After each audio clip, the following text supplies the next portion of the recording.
To be late. Formally? An hour and 15 minutes to go from 54th and Madison is why I'm moving. Anyway, good afternoon. I now call to order the meeting of the directors of the New York Convention Center Development Corporation for Wednesday, June 13, 2018. I would like to note for the record that this meeting is being webcast. The directors have received the relevant written materials in advance of today's meeting and are free to ask questions, any questions at any time. Please note that we welcome public comments on the items on the following agenda. To ensure maximum opportunity for participation, speakers representing themselves may speak for up to 2 minutes each, and those representing groups may speak for up to 4 minutes with one speaker per group.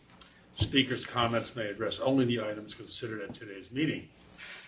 Before we begin with the substantive portion of the meeting, I would like to ask the directors whether anyone has any potential conflict of interest with respect to any of the items on today's agenda. If so, I would ask you to please make an appropriate disclosure on the record at this time. We will then be sure that you may recuse yourself from any discussion or vote with regard to such item or items. Hearing none, we will assume there are none that are required. I'd like to note that the minutes of the April 5th, 2018 directors meeting remain in preparation and will be presented for approval at our next meeting. The next item is Robin's President's Report, which Robin has given. I think we were at the point of asking if there are any questions for Robin. So, David, did you hear the question about Con Ed? I did. Basically, what we're doing is we have the same power we had before, but we're bringing in new feeders, and part of the reason we're bringing in the new feeder, the main reason is that we have to change the location of them so that we can build the expansion building. So we've got there are 3 pairs of feeders. 2 pairs, the 2 from 11th Avenue are now in and cut over, and we're now in the process this month of cutting over the ones from 12th Avenue. So that's the power is basically that. What the Transform building, though, does is bring in new equipment, better energy management, as well as backup generators that allow us to run off the grid if we needed to. Okay. David? I think this might be for David as well. I think it's great that you're reporting on the change orders, and important that we keep the board up to speed on that. David, I wonder if you could comment briefly on what is a change order in the context of this design-build contract, and how are we? What are the protections that are in place to protect the agency from inappropriate changes? I don't really understand how a change order is generated in the context of a design-build contract. So I'll answer that in the 2 parts. In terms of the procedural part, we have very detailed procedures as to how we pursue any sort of change that comes up.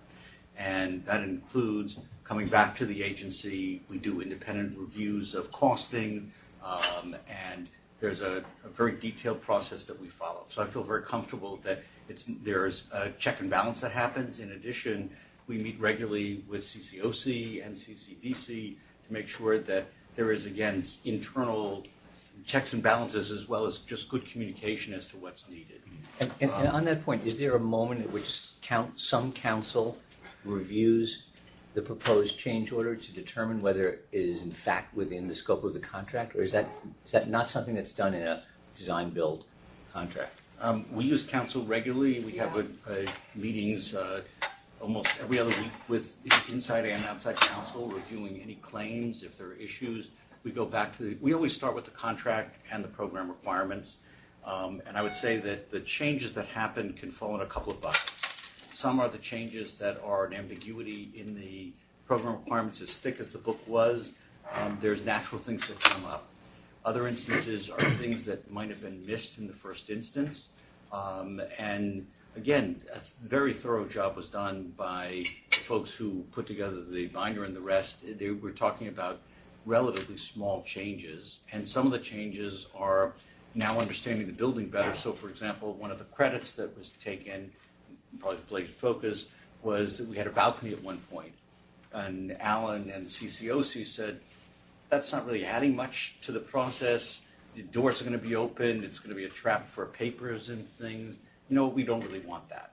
So in the context of that, we went through our procedure. We've done a whole estimate. We've had a negotiation because, frankly, there wasn't much negotiation. Our estimators agreed with their estimators, and that yielded a credit for the building. So some of it is that sort of refinement. What we're not seeing is the sort of, oh my goodness, we need to add another floor to this. It's not that kind of thing. It's the fine tuning, for want of a better word, of working with the design and trying to understand, was there something that we could do that makes it better?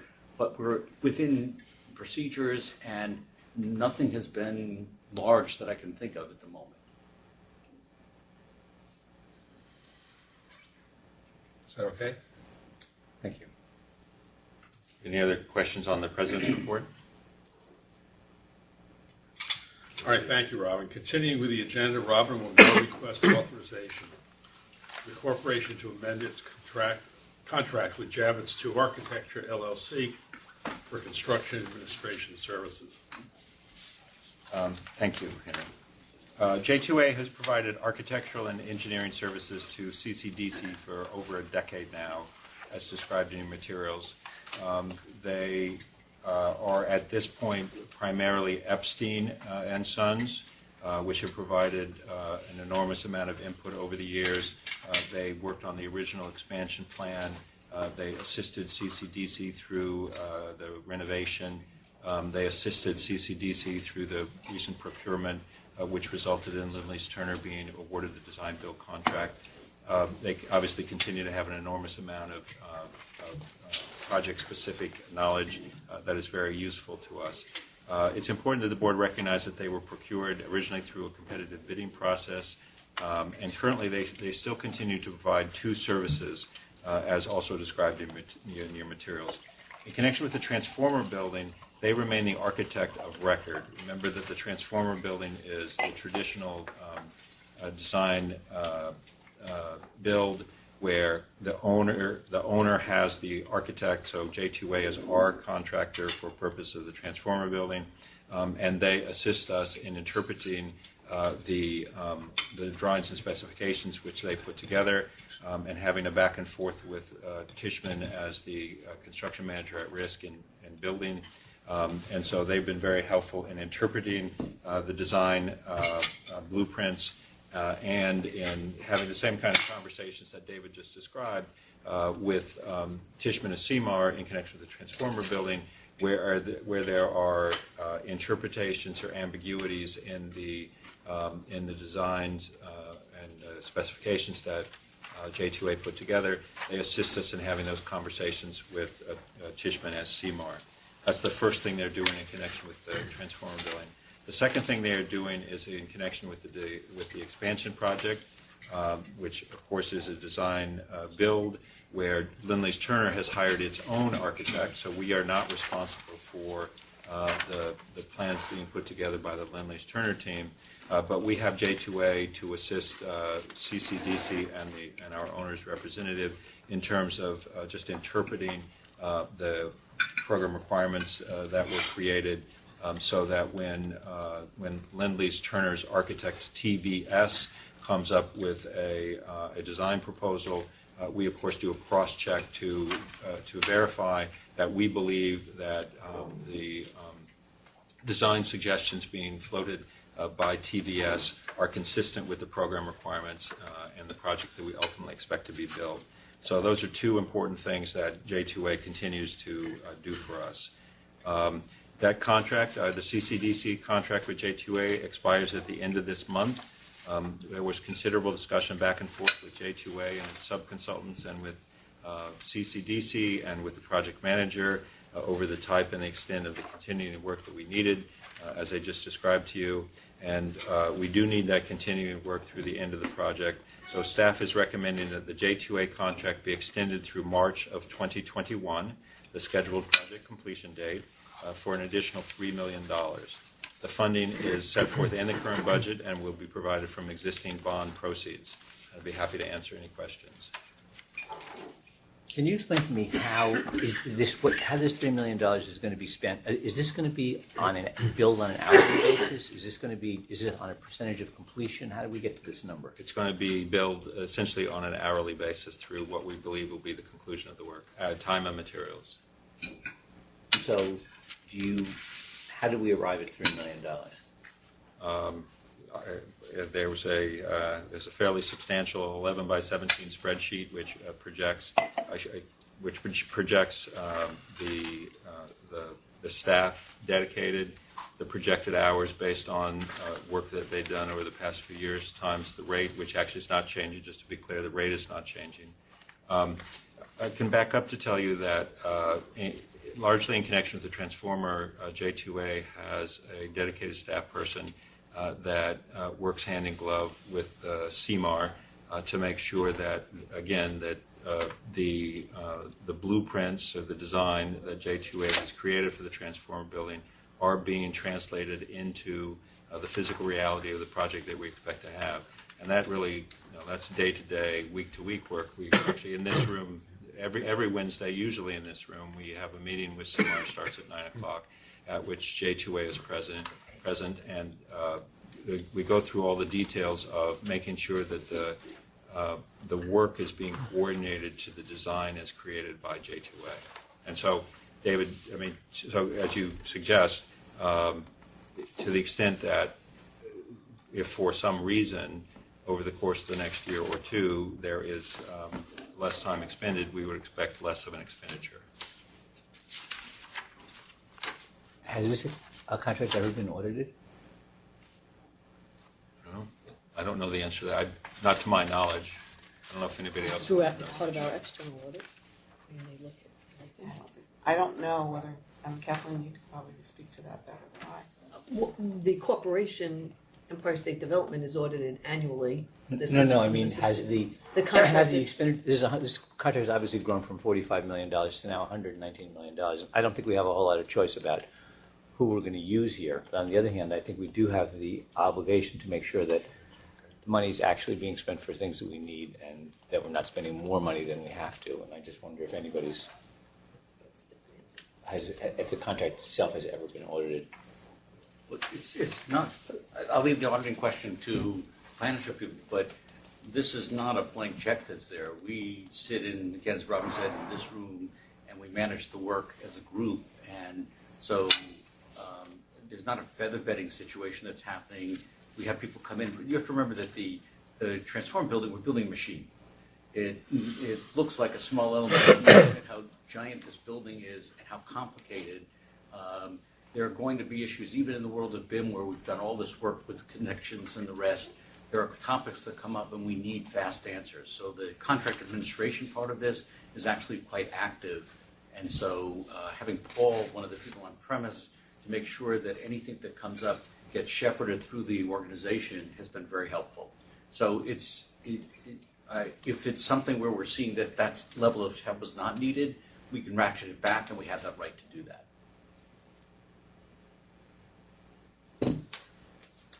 Any other questions? I'm willing to move the amendment. A second, please. One more point on that, though. This entire process is under the watchful eye of the integrity monitor. So there's a level of comfort there to make sure that the expenditures are appropriate and that they're doing what the contractor did to pay. So the audit question may be out of place as it relates to that, because there is oversight daily. Yes, Paul Ryan is here somewhere. I saw him earlier. All right, there he is. Where are you? There he is, from K2. Sorry to use your name in vain. No. Hardly in vain. Hardly in vain, exactly right. One reason that doesn't come to mind is because Paul and his team are in most of our meetings. We meet with Paul every other week, but Paul is embedded in the field office with the project manager as part of the team with Lindley's Turner. And so Paul and K2 and the Integrity Monitor are part of everything that we do, including overseeing not just this contract, but the much larger design build contract and the CMAR contract. So that's a part of everything that we do. Paul sits literally 3 seats away from me. Okay, we have a motion. Do we have a second, please? Second. All in favor? Aye. Thank you. The motion carries. Robin will also present a request for authorization for the corporation to amend its contract with Tishman Construction Company for construction manager risk services. Robin? Yes, thank you. As we've been discussing, CCDC has an existing contract with Tishman Construction pursuant to which Tishman acts as CCDC's construction manager at risk, or CMAR, C-M-A-R, for the transformer building at an amount which the directors have authorized at $95 million approximately a year ago. As set forth in your materials, and as I've described in my President's report, Tishman has completed a substantial amount of work at the transformer building. The three-story steel structure is erected, floor slabs have been laid, the masonry walls are installed, the fireproofing's been sprayed, a transformer and switchgear have been placed inside the building, large quantities of cabling have been delivered to the building, and as I said in the President's report, the exterior panels have been placed on all four sides of the building. The terms of the existing contract, as previously authorized by the directors, are set forth in Attachment A. My apologies, that got to you a little bit late. My error in not getting it into the right place. But what I tried to do, just to make it easy for the directors, is I just reiterated the essential terms that you approved a year ago, which is on the left-hand side of the Attachment A that came to you. And what staff is now recommending is the certain amendments that are set forth on the left-hand side of Attachment A, and I would describe to you what I think are the four most important of those amendments.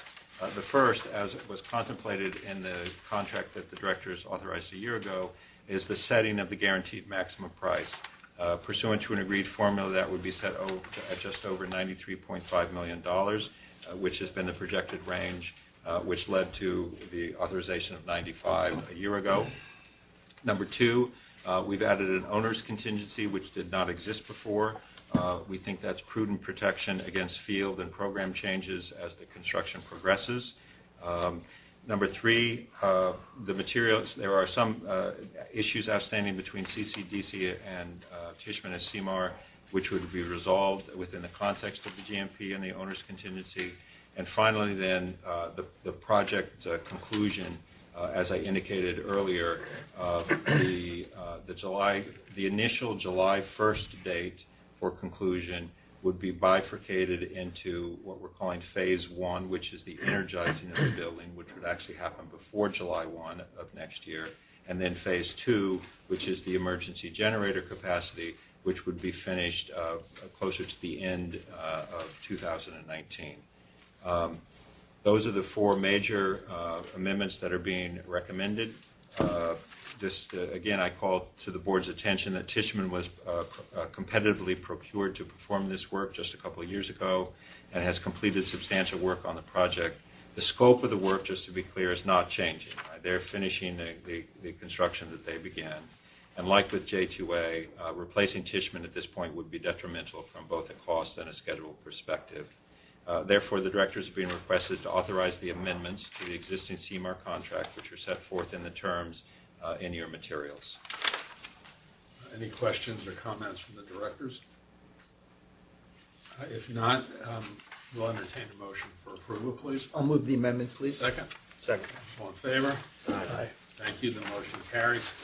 Robin, would you please now present our final agenda item, a request for authorization for the corporation to amend the license agreement with Amtrak. I get to do the trifecta today, not quite as exciting as Justified and the Triple Crown, but this one I think is a little bit less complicated, and just to be clear, has nothing to do with the ongoing construction project. Amtrak operates a small facility near the western end of the current truck marshaling yards. You'll recall that the current truck marshaling yards just south of the door where we walked in are between 34 and 33 and between 11 and 12. It's where trucks marshal for existing Javits today.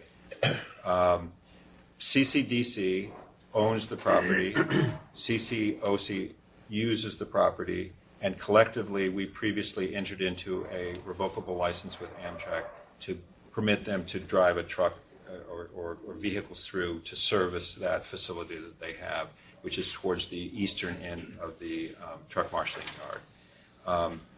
The existing license, just to be clear, contains time and use restrictions on Amtrak use so that the CCOC truck operations are not interfered with.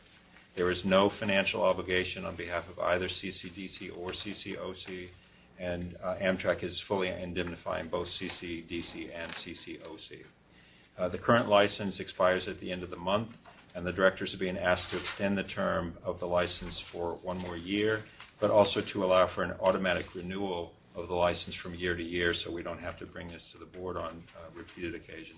But just to be clear, subject in both instances to this revocable license being terminable by any party, obviously including CCOC and CCDC, for any time, at any reason, on 30 days written notice. So, as the directors, I believe, are aware, at some point, the truck marshaling facility will be a potential development site. And this obviously cannot get in the way of that potential development, so it will be cancelable at any time on 30 days' notice. The remaining terms of the license, including the indemnification, will remain unchanged. And with that, I would ask for the board to authorize the proposed amendment, and please let me know if you have any questions. Move the amendment. Motion? Second. All in favor? Aye. Thank you. The motion carries. I want to thank everyone for their participation in today's meeting. And if there is no further business, we'll call for a motion to adjourn the meeting. So moved. Thank you very much.